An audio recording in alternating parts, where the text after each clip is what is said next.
Македонија чека согласност од Србија, Австрија и Унгарија за да им се придружи во заедничкото справување со мигрантската криза.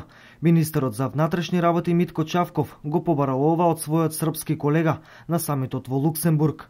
Откако Унгарија најави изградба на ѕид висок 5 метри, а потоа заедно со Србија и Австрија започнаа да патролираат на границите со Македонија, бројот на вратени мигранти драстично се зголеми.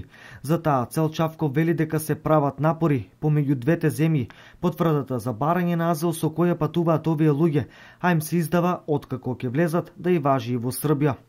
Околу 9.000 луѓе од Блискиот Исток и Африка преку Македонија патувањето го продолжија во земјите од Европската унија. Стравувањето на меѓународните хуманитарни организации се дека нивниот број драстично ќе се зголеми, а Грција и Македонија немаат капацитет да ги примат квотите. Европа најави дека до крајот на месецот ќе превземе 40.000 мигранти од Грција и Италија, но не и од земји кои не се членки на Унијата. За секој превземен мигрант, земјата ќе добие 60.000 евра.